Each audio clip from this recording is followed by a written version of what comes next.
Welcome to Worlds Unbound. Make sure to visit the story page on Royal Road to support the author, or to follow along. Link in the description. Video created with permission from author.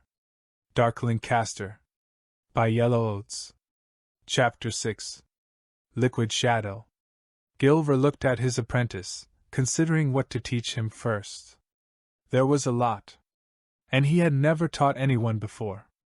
He thought back to when he was a fledgling warlock, when he was young and uncorrupted, to his first lessons with the ancient creature that was his cruel but necessary master.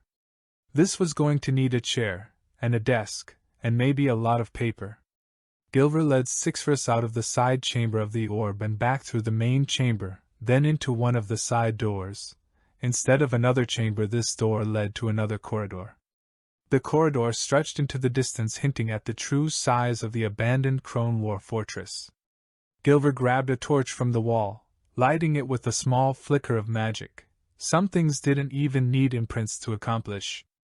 This was for the benefit of Cixrus, who did not yet have the dark vision required to see in the lower floors of the fortress.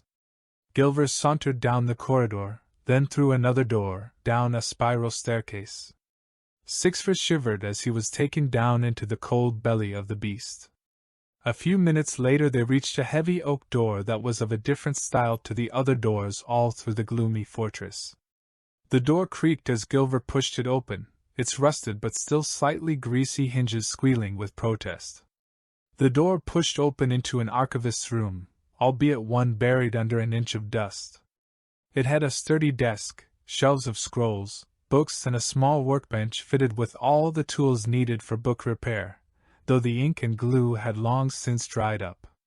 Cixrus immediately felt a sense of belonging to the small room as his memories of being an archivist bled through his thoughts, giving him a heavy sense of nostalgia.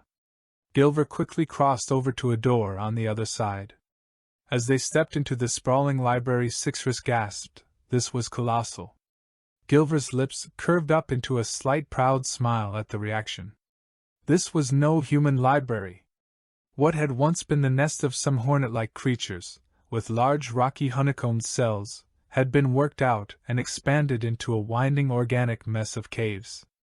Every single inch of which had been caved with simple bookshelves. The skeletons of some other old inhabitants of the cave, large serpents of a sort, had been repurposed into staircases, their long ribcages forming the steps and balusters with long iron rods as supports and balustrades that kept the ancient fossils from collapsing.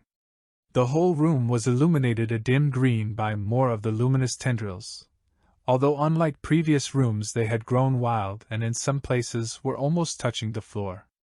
The alien beauty was completed by some long spiky crystals in the middle of the library that seemed to absorb and refract the green light, glowing themselves and shooting rays of spotty patterns that helped illuminate the darkest corners. Gilver marched over to the center of the library where one of the spiky crystals had been chopped down like a tree, the stump of which had been polished flat and was surrounded by rickety chairs. The table was naturally well lit due to the surrounding crystals and had some ancient leather tombs already sitting on it. Their covers were made of crudely harvested and stitched leather, scarred slightly and cracking from overuse. Whatever monster had been slain to obtain this material must have been a nightmare to look at. Cixrus' new master grabbed one of the tomes that had been left on the table, flipping through a few pages before settling on one and putting the book down. Then the gaunt figure produced a stick and a few rolls of empty parchment somewhere from his dark robes. As my apprentice, you will take notes, so that you always remember what I teach you. I will never repeat anything. This is a heat pen. Squeeze it tightly and the end will get hot enough to write on the parchment with, but not enough to burn it. Cixrus eagerly took the offered stationery and squeezed his pen, ready to start writing whatever was dictated by the warlock. There are two fundamental energies in this verse, Numen and Ramon. Numen is a force for preservation and Ramon is one for chaos and change. Although opposites, nothing can be formed unless they come together. These two fought at the start, Numen forming a perfect sphere and Ramon seeking to disrupt that perfection. However, as Ramon crashed together and retreated repeatedly, sometimes that which opposed each other would merge before they could retreat. These mergings lead to the creation of matter on this planet we walk on. Many millennia ago the first being was created, born of a particularly violent merging. This being, the primogenitor god, had a soul and a mind. The soul was primarily consisting of Newman, and its purpose was to remember, to preserve what the being witnessed. The mind consisted primarily of Ramon. The mind's purpose was to change constantly, to take the being to new environments and make it perform actions. Where the soul and the mind met there was magic and consciousness. Magic was the perfect potential, an energy consisting of exactly half Newman and half Ramon, capable of everything and nothing, and consciousness was the unity of mind and soul, capable of generating and controlling it. All of the first beings were unstable and obscenely powerful and fought in great battles. In the wake of their wars, after enough primordial blood had been shed, the gods created the first race of beings to rule over. This race was called the Ancients, and although they were powerful, they were still imperfect. The traits of their creators that led to their own creation was inherited by the Ancients, and seeking to create perfect beings, these Ancients made many horrifying and imperfect beings.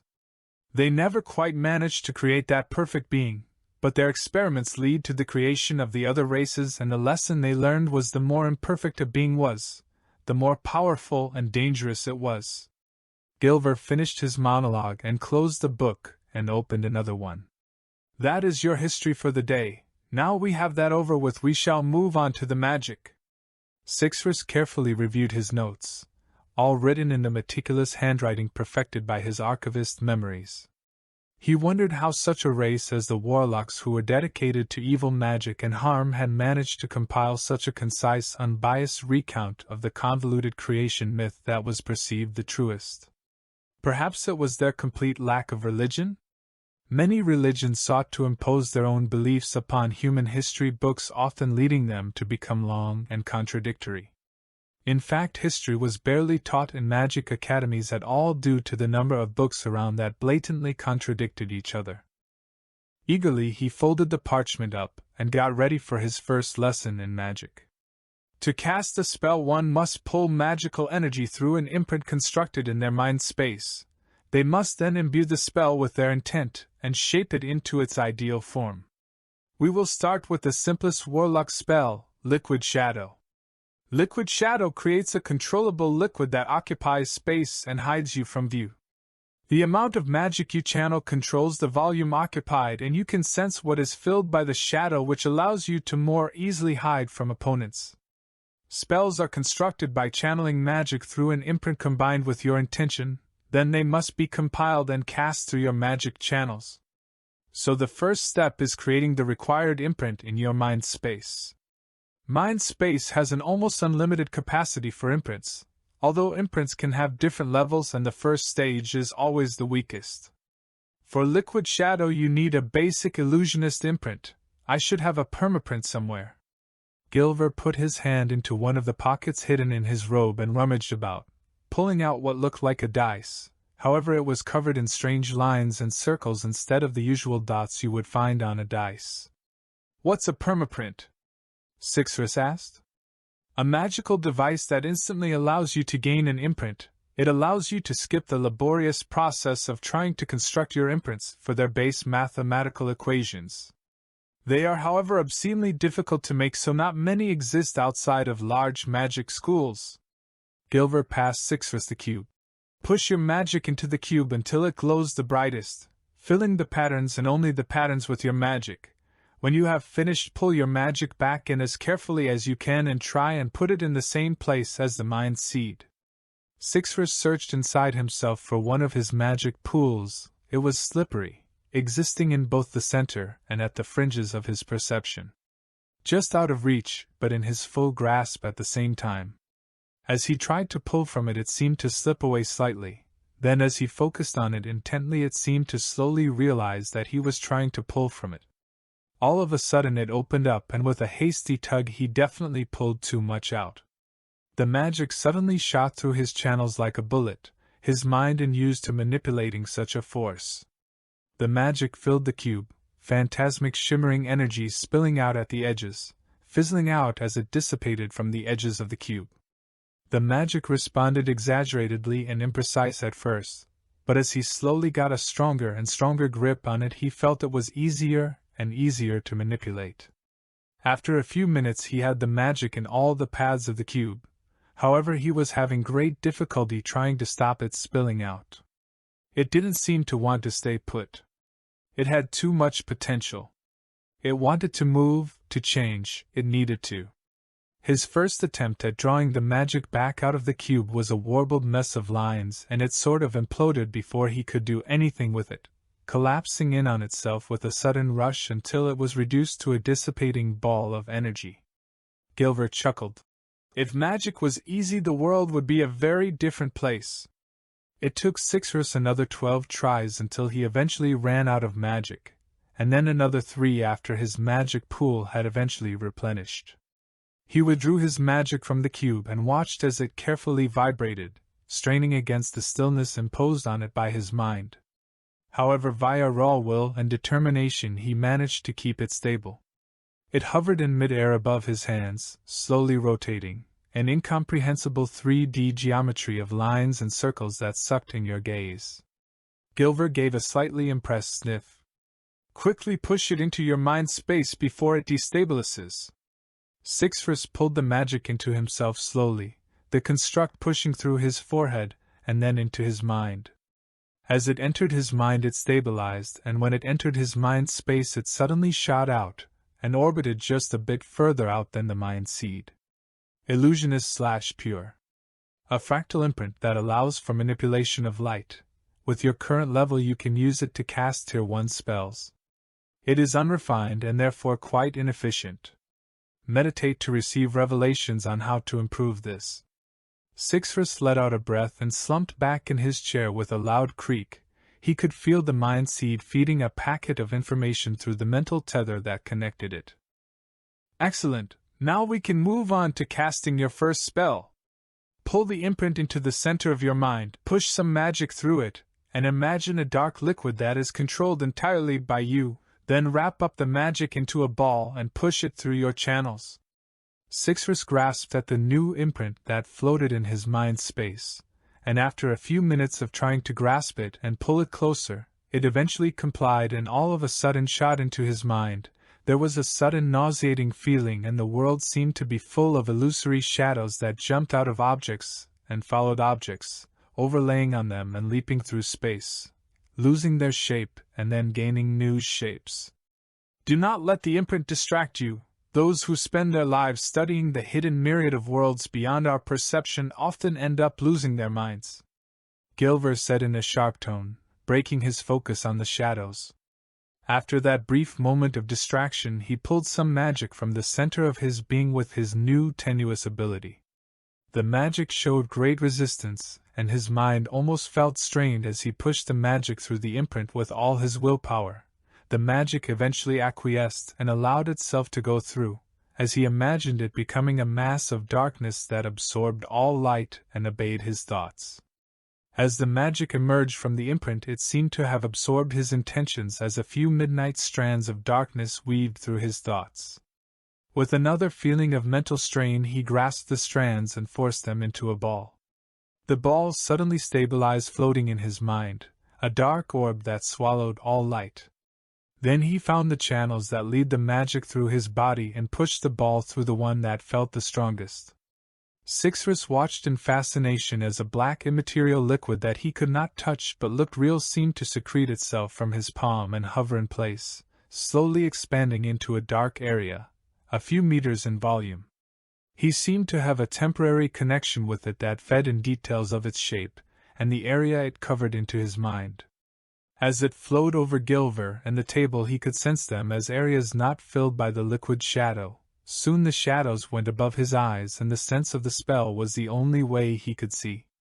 The liquid shadow seemed to hug his body, like it was almost alive and could sense he was where it came from, gently caressing his skin, although he could still only feel it through the perception that replaced his sight. Well done, you have cast your first spell, it will get easier with practice. Gilver spoke up in that rasping voice of his, still hidden in the shadow. Then Cixrus felt Gilver moving and suddenly a bright light shot out from his hand, which annihilated the spell in a quick wave, completely returning all visibility to the area. Any questions? Cixrus looked down at his hands. His mind relaxed as the spell vanished. He shook his head in wonder. Yes, a few. My mind feels quite tired. Do all spells do this? It will pass. Spells are mentally tasking when you are unused to the mental wrangling required to force magic to do your bidding. Your mind is like a muscle. Use it often and long enough and you could run a marathon, whereas never use it, and you could barely escape a tunnerax. I see. After I created the spell it stayed in my mind. How long can I keep a spell in my mind? You would think it would be useful, yes, but spells are fickle things that affect their environments. Keep one in your mind too long, and it will pollute your mind with energies your mind is never supposed to contain. Do it too often and your mind will twist and your magic will weaken. You mentioned tiers. What are they? Your tier is based on the number of imprints you can hold in the center of your mind and how much magic you can manipulate at once. One improves their tier via frequently using magic and simply circulating your magic through your mind and soul, also known as cultivation. Magic has the potential to do anything and as such can slowly strengthen your mind and soul, get strong enough and you can even shed your flesh and become immortal, although few individuals ever reach such a stage. Cixrus wondered if it was possible to reach the level of the first gods with magic. However, Gilver broke him from his musings with another comment. Tread carefully with cultivation. If your mind and soul are not always equal in strength, one can destabilize and die very easily. Chapter 7. Sky's Wound. Atop the highest peak of the realm stood a large pyramid-shaped spike of the purest mithril, black, weathered, beaten, but unyielding. It was sharp, deadly sharp, its point a needle. Many had touched its blackened surface in wonder, and many had died, their soulless corpses, forming a mound of bleached bones, almost a third the height of the great spike itself. This spike was called the Occam's Pike, and it was almost as old as the realm itself, a relic left by the ancients, shrouded in uncertainty and mystery. Its name was only recorded in the oldest tablets of stone, too well hidden and in unknown languages, such that no mortal would be capable of naming this gloomy monument to evil in this day and age. Another weary traveler reached the top of the peak, pushing through the powerful wind, gripping onto his staff and squinting through the harsh weather at the large white and black pile. Shock bled across their expression as they realized it was a great mound of bones and colossal pike. He had climbed this peak because it was deemed unclimbable, after all. Of all the hundreds who had scaled its bleak sheer cliffs, windswept dead forests, and frozen glaciers, none had ever made it back down to civilization alive. The man eyed the black spike suspiciously, suddenly very wary. He had a hunch it had created the mound and it made him conflicted. Should he attempt to scale the spike? For if he didn't, then his journey would have been for nothing and he would always know that he had never really reached the highest point in the realm. Or should he just leave, the safer option, but he would never forgive himself for this lost opportunity. He decided to take a break before he did anything. Thinking on an empty stomach was never a bright idea. Scouring the mountain peak, he found a small natural cave that was hidden just near the top of a cliff, about as wide and long so that it could just fit someone standing up or lying down in it. With a smooth roll of his shoulders he removed his backpack, letting it slide off his shoulders without even needing to take it off manually. He looked out the cave at the darkened vista. The stars of the heavens twinkled in the sky, the land was covered in cotton clouds, the only things breaking the cloud cover were a few black desolate peaks.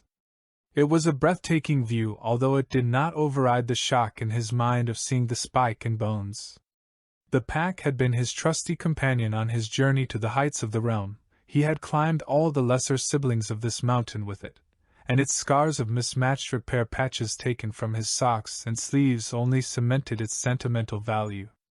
With a smile he drew out a treated roll of fabric, covered in a rare but flexible resin that gave it waterproofing, a commodity that would fetch quite the amount of coin if he ever wanted to sell it. Then he took out his staff and jammed it into the entrance of the cave so that it propped up the fabric, blocking most of the wind. Then he took out another roll of fabric, a mat formed via weaving hay into much thinner fibers, suitable to sleep on. Sitting on the mat, he plunked the rucksack down in front of him. A few strips of Zaken jerky and a swig from his flask later, he slumped against the side of the cave. It had taken him weeks of travel to get up this mountain. He had made several early trips to simply create stashes of food and water at regular intervals, so that on the final ascent he could spend enough time at each stash to acclimatize his weak human body to the higher areas. He had heard that some species like the Goliaths and body-enhancing Fenrics could simply just run up the mountain in about a week, and he hated the difference between him and them.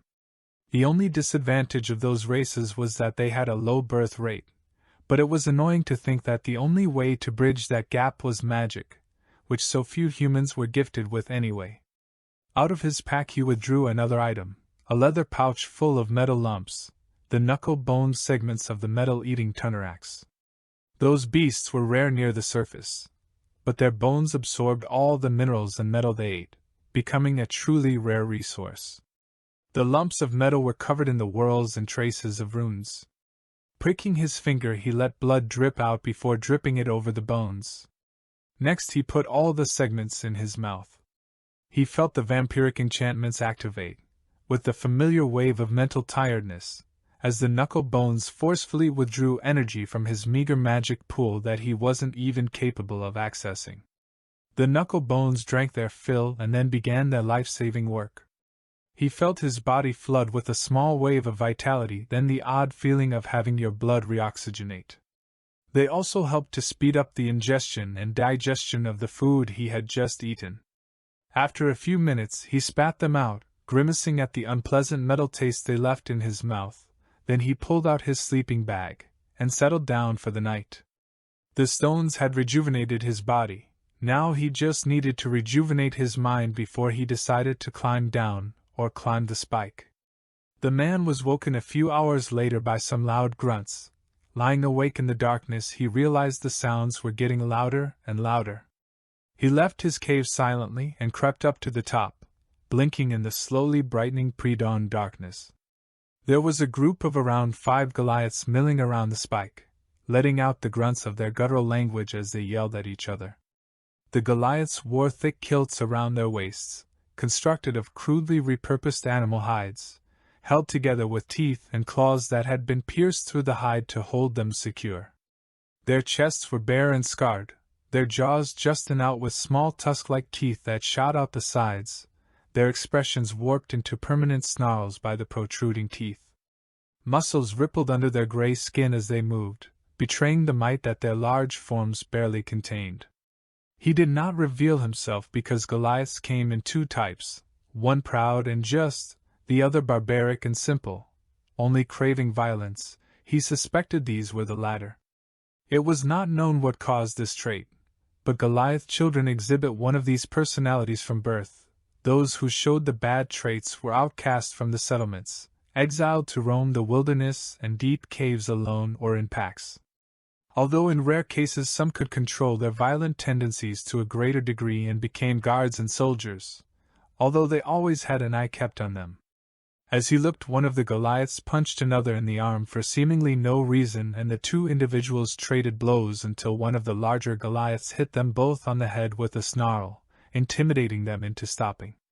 He shivered knowing that these were the bad ones and would probably kill him on sight, and he had no hope of escaping. But why were they here? He frowned.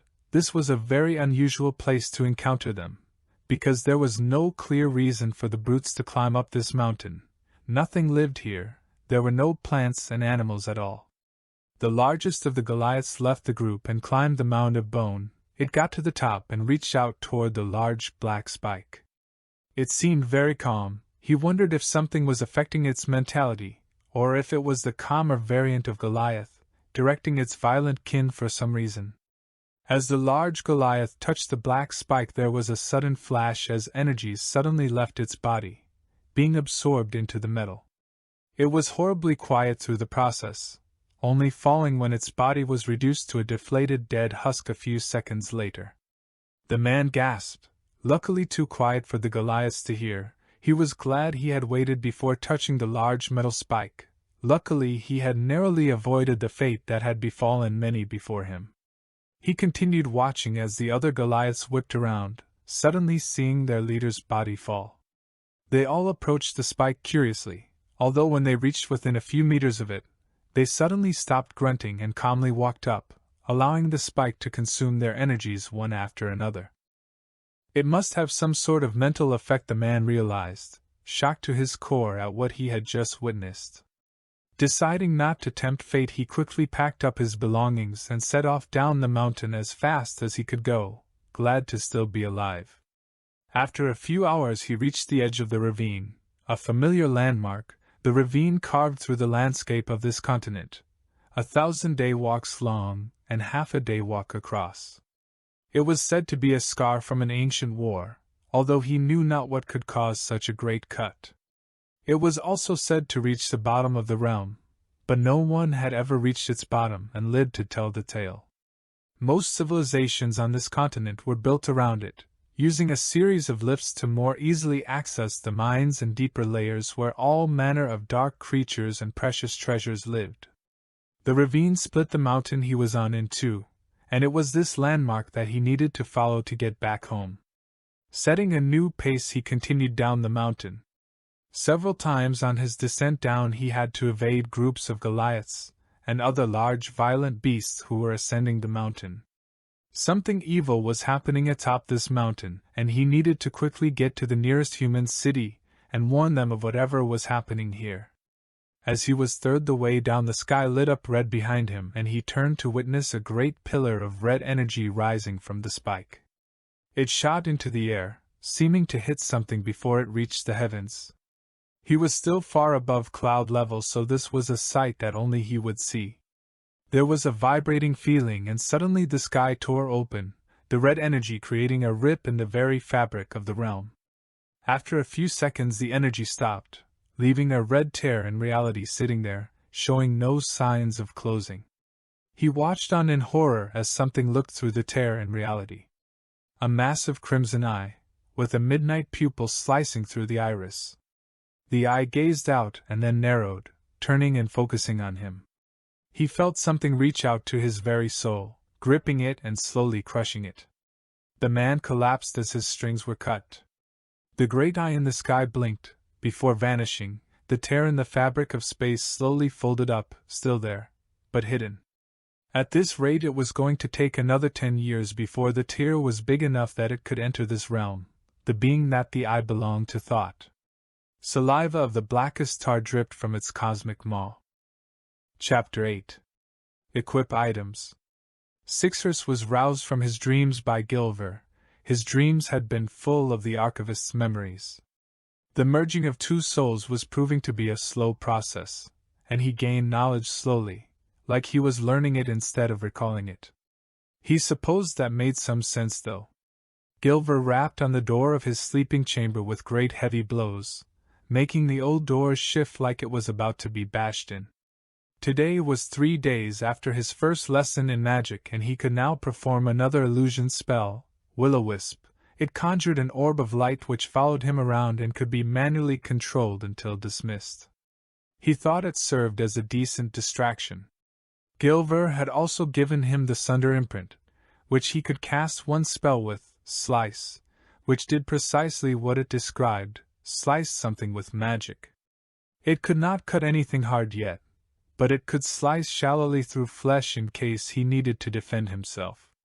Cixrus quickly rose from the pile of hay he had been sleeping on, already in his ragged apprentice robes that he had been given.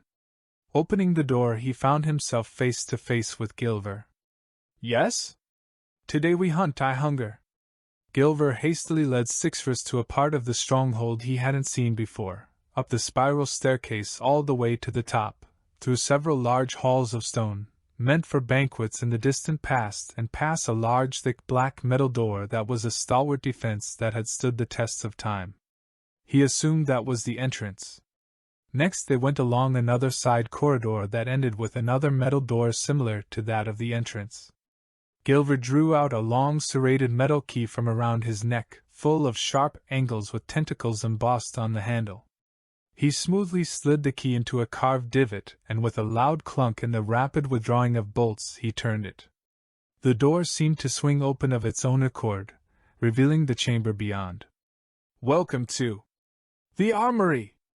Gilver half shouted, raising his hands with a proud flourish. The armory was a large carved-out cavern, its stone walls supported with large metal pillars that could withstand any manner of earthquakes. Each wall was lined with racks of weaponry of all shapes, sizes, and sharpnesses, as well as stands in the middle of the floor that held armor, chain mail, and everything in between. Immense machines of war that had not seen usage in centuries were strung from the ceiling on razor-thin but impossible strong metal cables, a proud display of catapults, ballista, cannons, and silver cupids that were covered in dials, switches with not an inch left free from runic tracings. From the high ceiling was a low candelabra that seemed to light up with a golden glare as soon as the door opened, temporarily blinding the short Doppelganger. When his sight returned, he could see the rest of the room. There were 2 half-floors with overlooking balconies that he could see from the entrance. The room had obviously been designed to reveal as much of its contents as possible. The first floor held a complete smithing workshop with accompanying metalworking tools, huge furnaces, and crucibles of all sizes. But the final floor was by far the most eye-catching. Large display cases revealed ancient weapons of every metallic color, both made for form and function, covered in runes and glowing gems. Between the display cases, gold coins of seemingly every unknown currency littered the floor, as though deemed worthless and something to stand on and not covet. The floors could be reached by staircases that lead up from beside the entrance, tucked out of the way with further locked doors to add security. Gilver led him forward into the ground floor, staring at him like he was consuming the impressed expression that was now a permanent feature of his face. Cixrus took about a minute to snap out of it, eventually turning to Gilver with a questioning expression. "As much as I prefer the ways of magic, you are weak and likely not capable of defending yourself that well, so we are here to get you some light armor and maybe a cursed artifact to shore up on that weakness." "Defending myself from what?" "Anything and everything while we hunt." Gilver quickly had him kit out in a child-sized chain mail vest and a set of bracers and greaves. It was all really low profile and light. He could barely tell he was wearing it if he didn't look. Then he was handed a large wide-brimmed hat, and a set of ragged robes from a bin full of them, which he donned by sliding it over his head. Next Gilver opened a nearby cupboard under a suit of armor, and retrieved a heavy leather belt with many pouches sewn on. "This is a crone utility belt," Gilver said, opening pouch after pouch to reveal its contents. The belt seemed to be pretty multipurpose. It had a pair of goggles, a knife, a small folding crossbow with accompanying bolts, a hard ration, a bottle of water, and finally the most interesting, a pouch full of glowing marbles. "These are spell marbles," Gilver said. "They are made of a rare crystal called crystal time, which can isolate small packets of magic at a near infinite dilation. They all have spell inside them which will be released when the marble shatters. Yellow summons a halo that illuminates the area and floats above your head. Red is a beacon that makes all nearby creatures aware of you. Orange summons an orb of fire and blue summons an orb of ice." It was a pretty useful item to have. Gilver passed him the belt, and he secured it around his waist, under his new but well previously worn robes. Next he was taken up to the top floor, where the cursed weapons were stored. Gilver marched up to a display case on the far side of the room, crunching noisily over coins. Cixrus carefully stepped over them. The display case was made of some dark oak-like wood, very sturdy and well constructed. It had a glass pane that was quickly slid across by Gilver. There were 10 silver short sword blades in a rack behind the display. He was just reaching from the first one when Gilver grabbed his wrist and held him back. "Careful, cursed blades are not to be touched lightly." Gilver seemed to carefully eye the weapons before pointing to the 7th one along. "Try that one." The blade Gilver pointed to was a thin, elegant spike of a blade, with green-tinted metal vines adorning its dark wooden hilt. It gave off a rich, slightly golden luster, despite its silver color as it reflected the light. Cixrus excitedly reached for the blade, however as his hand got closer something he didn't expect happened. The metal vines uncoiled from the hilt and suddenly shot out, impaling his outstretched hand.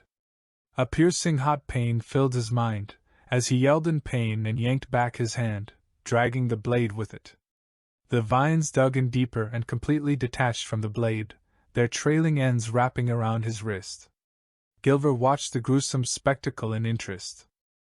Soon the vines settled and turned a metallic scarlet, the blade turning a tinted red to follow suit. What is this?" he stammered, clawing at the hard metal vines. "The curse of the blade. It feeds of the latent vitality in your blood to reinforce and empower the blade. It also attacks anyone who tries to steal your blade." Cixrus looked down in horror as the red vines tightened possessively, drawing another wave of pain. Gilver then took a scabbard off the rack that was slotted beneath where the blade had been. "This goes on your belt," he said helpfully. Cixrus gave him a glare, grudgingly accepting the short scabbard and clipping it through a loop on the large belt. Then he hesitatingly reached out and picked up the blade. Nothing happened this time. He examined the blade. It was a short sword, which for him was a normal sword, the length of one of his arms. The hilt was now quite plain, a set of grooves carving around it in swirls where the vines had been. The blade was thin and double-edged, now a metallic pink, tapering to a razor-sharp point that almost felt like it was asking for blood. He smoothly slotted the blade into the scabbard with a satisfying shirring. Chapter 9. Casual Massacre. Gilver led him back out of the armory, the magic candelabra going dark as soon as they were out of the room. Gilver let him walk past, and then locked it behind them. The bolts in the door thudded into place, making sure its precious contents were locked up securely. Then with a polite shove from Gilver's end they set back down the corridor, coming back to that massive door that was presumably the entrance. "Always be on your toes out there. Most people only have one life and anything can take it from you." Gilver walked to the door. In the center was a depression in the shape of a long-fingered hand. Gilver put his hand there and conduits started glowing blue all through the door. The blue glow brightened to an almost uncomfortable intensity, then runes lit up all over the door. Heavy thuds and grinding cogs made themselves known from whatever internal mechanism was in the door. Then with a smooth motion the door split into 4 segments, and each twisted out of view, leaving a heavy metal port that they stepped through. As soon as they had made it through, the door slid shut again behind them, locking itself firmly.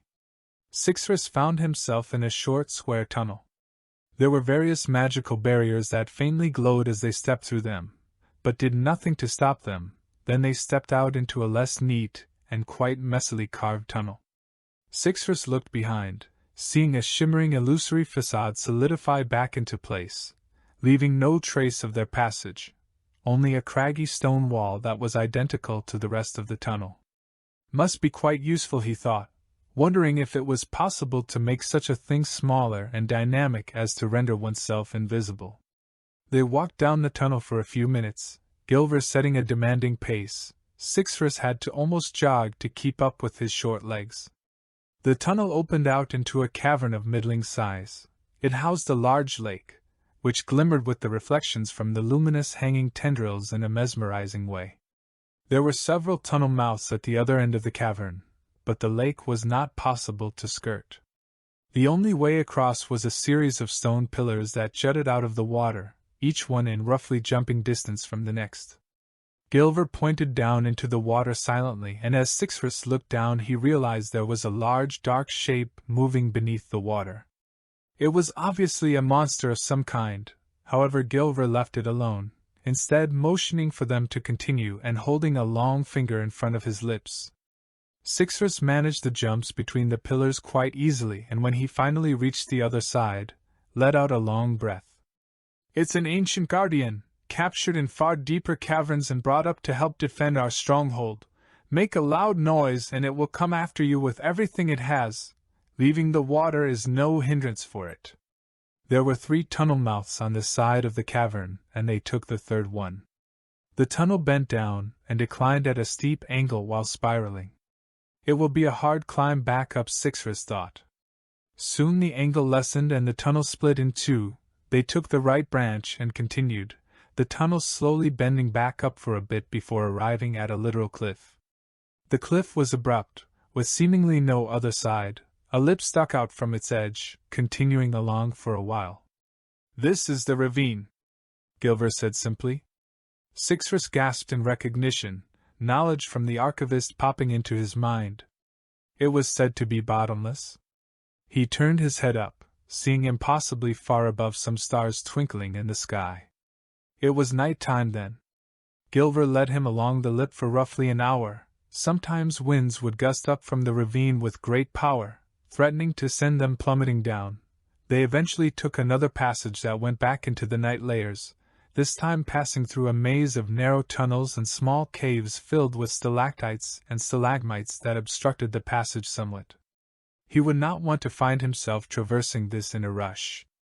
Soon they made it out of the veritable labyrinth and into another large cavern. This time they were at the bottom of the cavern, and they were presented with a large flat area, dotted with small pools. Large eyeless beasts that looked like colossal slugs but with clawed front paws and circular front-facing mouths with rings of rotating teeth slowly crawled around the floor. Gilver looked at the scene in disgust. "Not my favorite creatures, but they will do." He pointed to one of the slimy creatures that was smaller than the rest and had crawled to the other side of the cavern. "That one is young and weak. Try to kill it while I distract the others." Gilver then dashed towards the larger creatures, his hand morphing into a long glowing silver blade that took on a deadly green glow. Gilver's definition of distraction turned out to be a complete massacre.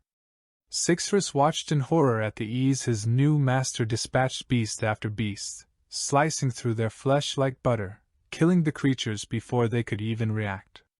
Dragging his eyes from the horrid scene, he turned his attention back to the smaller Tunnerax, quietly running towards it with a cautious stance, while quietly drawing his short sword. The creature seemed to spot him immediately somehow, rotating its large body to face him. It may have been the smallest in its herd, but it was still the size of a bear. When he was about 2 meters from it, he stopped, warily watching to see if it would attack him. He was about to make his move when suddenly it reached one of its large mole-like paws out and slashed towards him with a deceptive speed. He tried to dodge, but only half managed to get out the way, the blow carving a small chunk off the side of his arm. It cleaved straight through the chain mail. Cixrus hissed in pain and dashed back to a safe distance, clutching his bleeding arm. Thankfully it was his left arm, the non-dominant one. The front was not an ideal approach, he needed to get behind it. But how to get there unnoticed? The creature could obviously sense him somehow, eyeless as it was. Maybe liquid shadow would help, he thought. Reaching into his mind space, he pulled the familiar imprint into the forefront of his mind. It came slightly reluctantly, but still quite quickly. He had practiced a lot with it the past few days. Taking more magic than he needed, he quickly forced it through the imprint, then immediately pushed the ball-shaped result through his channels. The spell burst out of him, the black magic filling the air as he dismissed the spell imprint. Within seconds it had fully surrounded both him and the creature. The spell did its job immediately. The creature started thrashing around almost like it was surrounded. It must be somehow locating him by detecting his magic, he realized. Gilver must have some method of cloaking that aspect of himself. He would ask about it later. Carefully, in case the beast was somehow tricking him. He didn't think it was that clever, but he would not let it deceive him twice. He got behind it without a hitch, then leapt forward, bringing the blade over his head with both hands and stabbing it fully into the beast with one strike. As he swung, there was a pain in his sword hand, and he felt the metallic vine drinking some of his vitality. Then the sword burst with red light, suddenly burning hot as it sheared into the flesh by its spine all the way to the hilt. The creature let out a scream of pain as the sword managed to shear between two of its metal vertebrae, slicing cleanly through its spinal cord with some pretty unreal beginner's luck. Partially paralyzed, it found itself no longer capable of turning to face its opponent. Cixrus took advantage of its immobility to climb onto its back and run up behind its head, slicing through the creature's neck in one fluid motion. The creature gurgled and thrashed once and twice and then slumped over dead. Cixrus sat on the corpse cradling his wounded arm with a slightly proud expression. He had managed to kill his first monster without help. Letting the liquid shadow disperse, he looked over to see Gilver finishing up with the last of the other beasts. His master leapt between them like an acrobat, slicing and dicing. Then with a flicker of light white magical tentacles burst from his back and seemed to suck in the energy from the pieces of corpse around him, leaving the ground littered with desiccated husks of the creatures. Gilver quickly absorbed the energy from the corpses, before sauntering across the cavern to his apprentice. Cixrus had managed to defeat the smaller creature with quite minimal injuries for his first time. Of course, if he hadn't been able to, he would be dead now, and Gilver would be recruiting again. He looked at his apprentice again, realizing his apprentice hadn't asked for any food in the past few days. "How long was it since you last ate?" "Roughly a week, I guess. My species needs minimal sustenance to survive." Gilver decided it was pretty useful that his apprentice needed to eat about as much as he did. "I have eaten my fill already. I have a spell that can devour the energy from corpses, but we have time, so let's cook and eat this one." Cixrus' stomach rumbled slightly in agreement. Soon they had a small magical fire going and a large steak being spit roasted above the flame, using Cixrus' cursed sword as the makeshift spit. The meat sizzled as it browned, letting off an appetizing and surprisingly sweet smell. Cixrus turned his sword over, trying to get the browning of the meat's surface evenly spread. "How did you get the beast not to sense you?" he asked. "The body leaks magic at a low level, which is called your aura, and it can be used to determine your strength or to sense you by others. With enough practice you can manipulate that leaking magic to either suppress it or reabsorb it. It means that relatively weak magic-sensed beasts like these can't see you except by the vibrations you make while touching the ground." "Oh, so that's how it could tell my location so well," Cixrus exclaimed.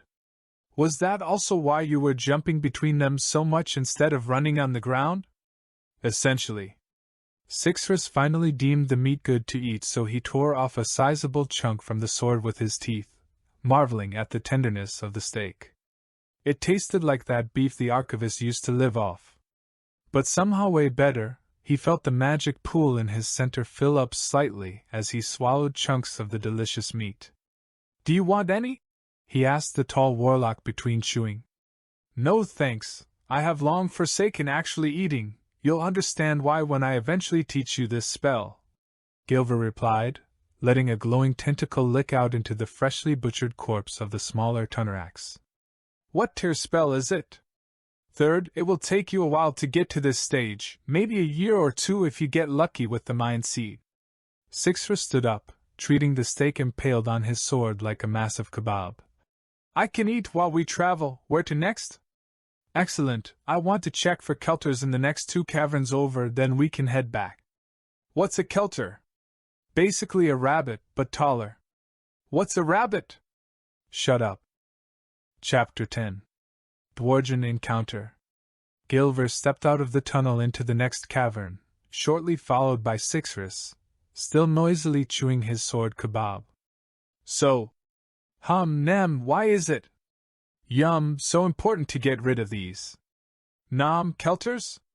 Cixrus asked, then taking another bite. "Will you stop chewing? It's disgusting," Gilver complained before answering.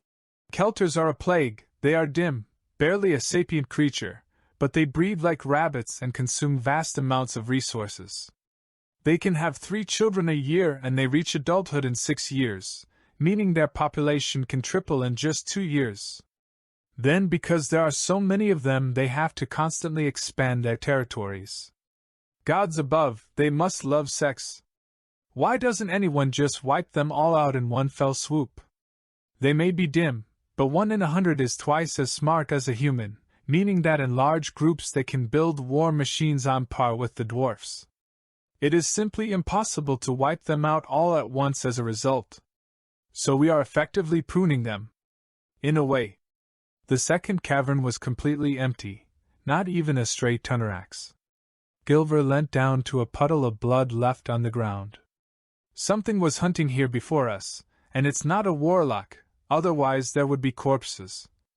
They crossed the rather plain cavern, passing by a patch of red-stained dirt or rock every few feet. It must have been a whole tunnerax herd. Probably why there were so many in the previous cavern. They were fleeing. Gilver put his finger to his lips as they got to the last cavern. I have no idea what might be here, so be on your guard. Slowly they crept down the next tunnel. Cixrus realized he was the only one making noise. It was terrifying how stealthy the tall warlock was. Soon the tunnel turned the corner, and they heard the low murmur of others' voices. They poked their heads round the corner, Gilver already midway through casting a spell in case it was needed. At the end of the tunnel, just before it opened into a cavern, were two stout figures. They were around Cixrus' height but far stockier, with dark gray skin that blended with the rock and long black beards that had been braided. Each carried a large hammer-axe, that was propped up on the wall next to them for easy access. Gilver allowed the spell to dissipate, striding forward to meet the figures to the astonishment of Cixrus. Well met, Dwarven friends! Gilver said in a loud, jovial tone that completely contrasted with everything Cixrus had heard him say before. The two figures warily looked at Gilver, grabbing their ham-axes. Who goes there? They said in oddly deep voices for their height. A humble warlock, peacefully adventuring. The two sides eyed each other for a moment, before the dwarves suddenly threw down their ham-axes and started laughing. Gilver joined in with a less pronounced chuckle. Hee-ha-ha, he said, peaceful. One yelled at the other, barely able to stand over his guffaws. Cixrus stepped up behind Gilver with confusion. I don't understand, what's happening? Gilver stopped chuckling and turned around.